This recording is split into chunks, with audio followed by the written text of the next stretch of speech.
Hi friends, welcome back to Meghana's kitchen. ಇವತ್ತಿನ recipe ಈಸಿಯಾಗಿ ಟೇಸ್ಟಿಯಾಗಿ ಯಾವ ರೀತಿ ಚಿಕನ್ ಚಾಪ್ಸ್ ಮಾಡೋದು ಅಂತ ನಾನು ನಿಮ್ಮ ಜೊತೆ ಶೇರ್ ಮಾಡ್ತಾ ಇದ್ದೀನಿ.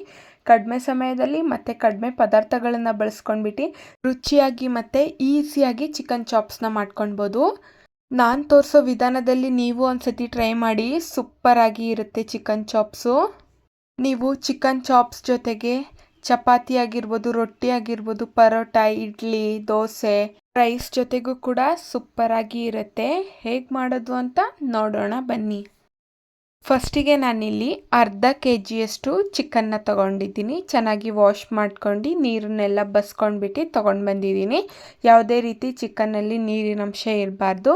ಆ ರೀತಿ ಚೆನ್ನಾಗಿ ವಾಶ್ ಮಾಡ್ಕೊಂಡು ತೊಗೊಂಡು ಬರಬೇಕಾಗತ್ತೆ. ನೋಡ್ಬೋದು, ಈ ರೀತಿ ಯಾವುದೇ ರೀತಿ ನೀರಿನ ಅಂಶ ಇರಬಾರ್ದು. ಇದನ್ನು ನಾವು ಸೈಡಿಗೆ ಎತ್ತಿಡೋಣ. ಇವಾಗ ನಾವು ಮಸಾಲೆನ ರೆಡಿ ಮಾಡ್ಕೊಳ್ಳೋಣ.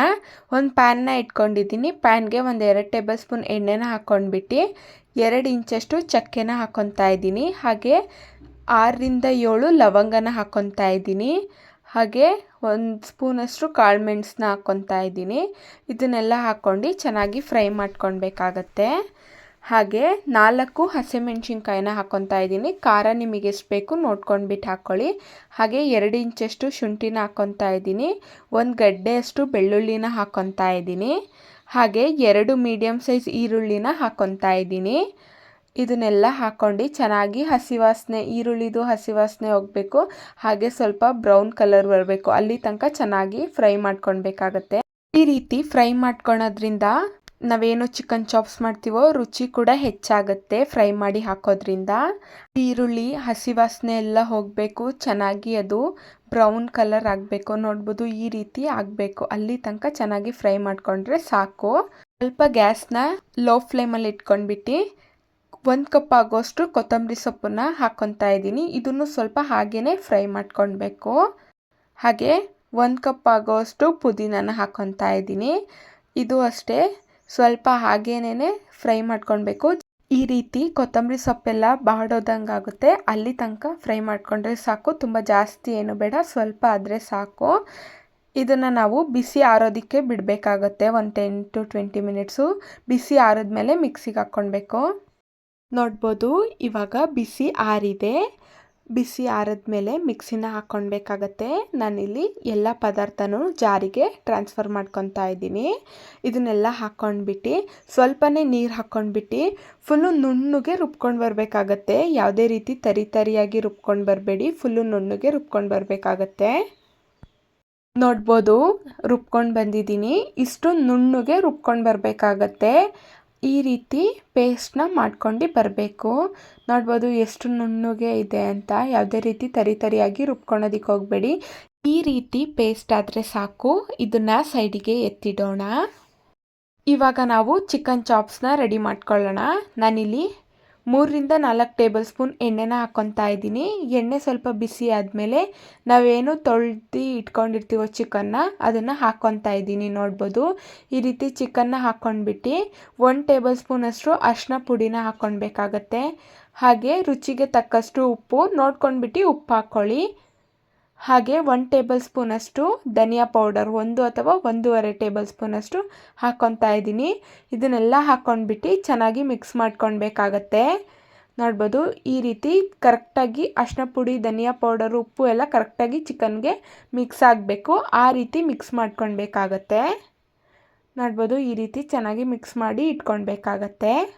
ಈ ರೀತಿ ಮಿಕ್ಸ್ ಮಾಡ್ಕೊಂಡು ಚಿಕನ್ನ ಹಾಗೇನೇ ಬೇಯೋದಕ್ಕೆ ಬಿಡಬೇಕಾಗತ್ತೆ. ಕುಕ್ಕರ್ ಏನು ಕ್ಲೋಸ್ ಮಾಡೋದು ಬೇಡ, ಹಾಗೇನೇ ಈ ರೀತಿ ಕುದಿ ಬರಬೇಕು. ಅಲ್ಲಿ ತನಕ ಒಂದು 10 ಮಿನಿಟ್ಸು ಈ ರೀತಿ ಪ್ಲೇಟ್ನ ಕ್ಲೋಸ್ ಮಾಡಿ ಇಟ್ಕೊಳ್ಬೇಕಾಗತ್ತೆ. ನೋಡ್ಬೋದು, 10 ಮಿನಿಟ್ಸ್ ಆಗಿದೆ. ಚಿಕನ್ನೆಲ್ಲ ನೀರು ಬಿಟ್ಕೊತಾ ಇದೆ. ಈ ರೀತಿ ಕುದಿಬೇಕಾಗತ್ತೆ. ಯಾವುದೇ ರೀತಿ ಮಸಾಲೆ ಹಾಕ್ತಿಲ್ದಂಗೆ ಫಸ್ಟಿಗೆ ನಾವೇನು ಅರಿಶಿನ ಪುಡಿ, ಧನಿಯಾ ಪೌಡರು, ಉಪ್ಪು ಹಾಕ್ಕೊಂಡಿರ್ತೀವೋ ಅದರಲ್ಲೇನೇ ಫಸ್ಟಿಗೆ ಬೇಯಿಸ್ಕೊಳ್ಬೇಕಾಗತ್ತೆ. ಈ ರೀತಿ ನೀರು ಬಿಡಬೇಕು. ನೋಡ್ಬೋದು, ಈ ರೀತಿ ಕುದಿ ಬಂದರೆ ಸಾಕು. ಚೆನ್ನಾಗಿ ಮಿಕ್ಸ್ ಮಾಡ್ಕೊಂಡ್ಬಿಟ್ಟು ನೋಡ್ಬೋದು ಯಾವ ರೀತಿ ನೀರು ಬಿಟ್ಟಿದೆ ಅಂತ. ಯಾವುದೇ ರೀತಿ ನೀರು ಹಾಕ್ಕೊಂಡ್ಬಿಟ್ಟು ಬೇಯಿಸ್ಕೊಳೋದಕ್ಕೆ ಹೋಗ್ಬಿಡಿ. ಫಸ್ಟಿಗೆ ಎಣ್ಣೆಲೇನೇ ಬೇಯಬೇಕು, ಅದಾಗೇ ನೀರು ಬಿಡಬೇಕು. ಈ ರೀತಿ ನೀರು ಬಿಟ್ಕೊಂಡ್ರೆ ಸಾಕು. ಇದಕ್ಕೆ ಇವಾಗ ನಾವು ಏನು ರುಬ್ಬಿರ್ತೀವೋ ಮಸಾಲೆನ ಹಾಕ್ಕೊಳ್ಬೇಕಾಗುತ್ತೆ. ಒಂದು 30% ಬೇಯಿಸ್ಕೊಂಡ್ಬಿಟ್ಟು ಮಸಾಲೆನ ಹಾಕ್ಕೊಳ್ಬೇಕು. ಚೆನ್ನಾಗಿ ಅಲ್ಲಿ ಉಪ್ಪು ಅರಿಶಿನ ಪುಡಿ ಎಲ್ಲ ಮಿಕ್ಸ್ ಆಗಬೇಕು. ಹಾಗಾಗಿ ನೋಡ್ಬೋದು ಇವಾಗ ಮಸಾಲೆನ ಹಾಕ್ಕೊಂಡ್ಬಿಟ್ಟು ಚೆನ್ನಾಗಿ ಮಿಕ್ಸ್ ಮಾಡ್ಕೊಳ್ಬೇಕಾಗತ್ತೆ. ಮಸಾಲೆ ಹಸಿ ವಾಸನೆ ಹೋಗೋ ತನಕ ಕುದಿಯೋದಕ್ಕೆ ಬಿಡಬೇಕಾಗತ್ತೆ. ಇವಾಗ ಇದನ್ನು ಅಷ್ಟೇ ಒಂದು 20 ಮಿನಿಟ್ಸು ಕ್ಲೋಸ್ ಮಾಡಿ ಬಿಡ್ತಾ ಇದ್ದೀನಿ. ನೋಡ್ಬೋದು 20 ಮಿನಿಟ್ಸ್ ಆಗಿದೆ. ಈ ರೀತಿ ಕುದಿ ಬರಬೇಕು. ಈ ರೀತಿ ಕುದಿ ಬಂದರೆ ಮಸಾಲೆನೂ ಅಷ್ಟೇ ಹಸಿ ವಾಸನೆ ಎಲ್ಲ ಹೋಗಿರುತ್ತೆ, ಎಣ್ಣೆನೂ ಕೂಡ ಬಿಡ್ತಾ ಇದೆ. ನೋಡ್ಬೋದು ಈ ರೀತಿ ಮಸಾಲೆನ ಚಿಕನ್ ಜೊತೆಗೆ ಕುದಿಸ್ಕೊಳ್ಳೋದ್ರಿಂದ ಚಿಕನ್ಗೆ ಮಸಾಲೆ ಕರೆಕ್ಟಾಗಿ ಹತ್ತುತ್ತೆ. ಹಾಗಾಗಿ ಈ ರೀತಿ ಯಾವುದೇ ರೀತಿ ನೀರು ಹಾಕ್ಕೊಂಡಿಲ್ದಂಗೆ ಫಸ್ಟಿಗೆ ಕುದಿಸ್ಕೊಳ್ಬೇಕಾಗತ್ತೆ. ನೀರನ್ನ ಹಾಕ್ಕೊತಾ ಇದ್ದೀನಿ. ನಾನಿಲ್ಲಿ 1 ಲೋಟದಷ್ಟು ನೀರನ್ನ ಹಾಕ್ಕೊತಾ ಇದ್ದೀನಿ. ನಿಮಗೆ ಎಷ್ಟು ಬೇಕು ನೋಡ್ಕೊಂಡ್ಬಿಟ್ಟು ನೀರು ಹಾಕ್ಕೊಳ್ಳಿ. ಚಾಪ್ಸು ಗಟ್ಟಿನೇ ಇರಬೇಕು, ಹಾಗಾಗಿ ನೀರು ಸ್ವಲ್ಪ ಕಮ್ಮಿನೇ ಹಾಕ್ಕೊಳ್ಳಿ. ಇದನ್ನು ನಾವಿವಾಗ ನೀಟಾಗಿ ಮಿಕ್ಸ್ ಮಾಡ್ಕೊಂಡ್ಬಿಟ್ಟು ಈ ರೀತಿ ಕುದಿಯೋದಕ್ಕೆ ಬಿಟ್ಬಿಟ್ಟು 1 ವಿಜಿಲ್ ಆಗೋ ತನಕ ಬಿಡಬೇಕು. ಜಾಸ್ತಿ ವಿಜಿಲ್ನ ಹೊಡ್ಸ್ಕೊಳೋದಕ್ಕೆ ಹೋಗ್ಬೇಡಿ. 1 ವಿಜಿಲ್ ಆದರೆ ಸಾಕು. ಚಿಕನ್ ಆಲ್ರೆಡಿ ನಾವು ಮಸಾಲೆ ಹಾಕಿ ಎಲ್ಲ ಸ್ವಲ್ಪ ಬೇಯಿಸಿರ್ತೀವಿ. ಹಾಗಾಗಿ ನೋಡ್ಬೋದು 1 ವಿಜಿಲ್ ಆಗಿದೆ. ಚಿಕನ್ನು ಅಷ್ಟೇ ಕರೆಕ್ಟಾಗಿ ಬೆಂದಿದೆ. ಎಷ್ಟು ಸೂಪರಾಗಿ ಚಿಕನ್ ಚಾಪ್ಸ್ ರೆಡಿ ಆಗಿದೆ ಅಂತ ನೋಡ್ಬೋದು. ಈಗ ನಾನು ಚಿಕನ್ ಚಾಪ್ಸ್ನ ಸರ್ವ್ ಮಾಡ್ಕೊತಾ ಇದ್ದೀನಿ. ನೋಡ್ಬೋದು ಎಷ್ಟು ಸೂಪರಾಗಿ ಟೇಸ್ಟಿಯಾಗಿ ಚಿಕನ್ ಚಾಪ್ಸ್ ರೆಡಿಯಾಗಿದೆ ಅಂತ. ನೀವು ಒಂದ್ಸತಿ ಈ ವಿಧಾನದಲ್ಲಿ ಟ್ರೈ ಮಾಡಿ. ಇಷ್ಟೇ ಈಸಿಯಾಗಿ ಟೇಸ್ಟಿಯಾಗಿ ಮಾಡ್ಕೊಳ್ಬೋದು. ಕಡಿಮೆ ಸಮಯದಲ್ಲಿ ಮತ್ತು ಕಡಿಮೆ ಪದಾರ್ಥಗಳನ್ನು ಬಳಸ್ಕೊಂಡು ಸೂಪರಾಗಿ ಚಿಕನ್ ಚಾಪ್ಸ್ನ ಮಾಡ್ಕೊಳ್ಬೋದು. ಇದನ್ನು ನೀವು ರೊಟ್ಟಿ, ಚಪಾತಿ, ಪರೋಟ, ಇಡ್ಲಿ, ದೋಸೆ ಜೊತೆಗೆ ಸೂಪರಾಗಿ ಇರುತ್ತೆ. ಸಿಂಪಲ್ಲಾಗಿ ಟೇಸ್ಟಿಯಾಗಿ ಚಿಕನ್ ಚಾಪ್ಸ್ ಯಾವ ರೀತಿ ಮಾಡೋದು ಅಂತ ನಾನು ನಿಮ್ಮ ಜೊತೆ ಶೇರ್ ಮಾಡಿದ್ದೀನಿ. ನೀವು ಒಂದ್ಸತಿ ಟ್ರೈ ಮಾಡಿ. ಈ ರೆಸಿಪಿ ಏನಾದರೂ ಇಷ್ಟ ಆದರೆ like, share, comment and subscribe. Thank you for watching. ಇದೇ ರೀತಿ ಸಿಂಪಲ್ ಆ್ಯಂಡ್ ಈಸಿ ರೆಸಿಪಿಗಾಗಿ ಮೇಘನಾಸ್ ಕಿಚನ್ನ ಸಬ್ಸ್ಕ್ರೈಬ್ ಮಾಡ್ಕೊಳ್ಳಿ.